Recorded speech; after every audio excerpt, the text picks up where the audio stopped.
I am interrupting our regularly scheduled Jennifer Nettles commentary and broadcasting in order to bring you this important rant on the coronavirus. While I am a physician, I am not an expert in infectious disease. However, the coronavirus is simply the common cold. All right? Now, it is not nearly, in my opinion, as virulent as we are being told. It is not nearly as virulent as the scare that they are trying to perpetrate on us for reasons which are as yet unclear. Now, some have speculated or even said that the coronavirus, the COVID-19 virus, is the product of a bioweapons lab, okay? And that's very possible.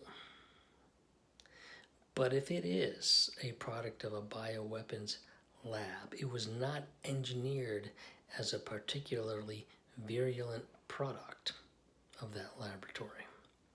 It may have been developed as a test product in order to experiment with delivery of bioweapons rather than as an efficacious bio threat in and of itself.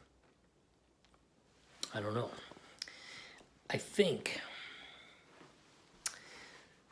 that, ironically,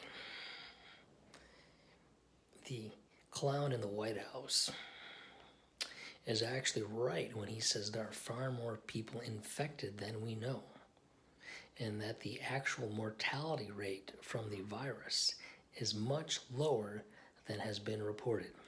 Okay? Because, for one thing, as they've already said, they lack testing for it. And why do they lack testing for it? Because it's never really been productive to test for the common cold. All right? So the testing has never been widespread. The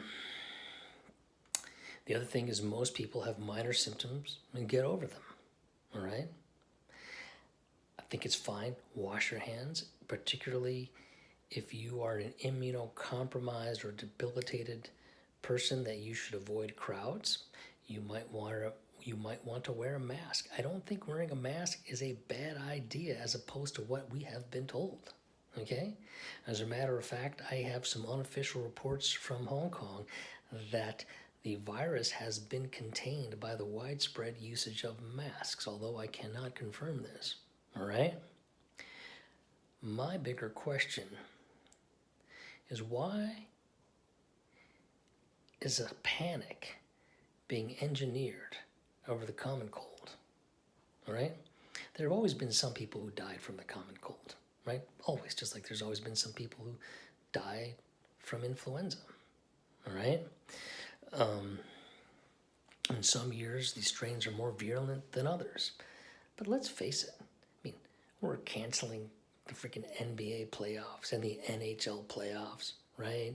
We're quarantining freaking Rochelle, New York or whatever. I mean, we're canceling St. Patrick's Day parades over this, really? You know what I'm trying to say?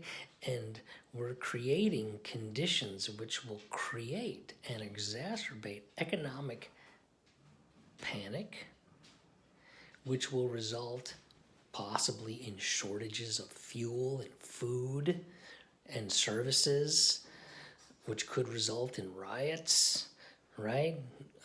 Which couldn't result, and actually is, as I speak, is resulting in the destruction of wealth. Okay? Now, we watch the stock market fall drastically, and it's blamed on COVID-19, among a couple of other ridiculous reasons. The truth is the market's been propped up artificially for a long time, and those supports are being withdrawn, all right? And it's being blamed on the COVID-19 virus, all right?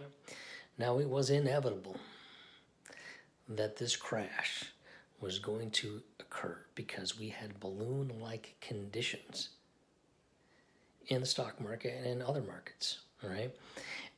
But it is possible to prolong these bubbles until you decide to prick them. All right? And that's what's being happened. And it's being blamed on COVID-19. All right? This whole crap about the panic buying of toilet paper and other necessities has actually been engineered by the news media. I mean, I was in Costco a few days ago and everything was fine. But the news reports that there's panic buying of toilet paper, and the more this stuff gets reported, the more people decide, well, I better get my toilet paper while I can before everybody else has bought it up, all right? And so they've created these shortages. It's crazy, and I find it difficult to believe that a good portion of this is not deliberate. Right? Sounds nutty, and perhaps it is, but I am just at a loss to explain the complete overreaction on the part of the media and the authorities over the common cold. Signing off.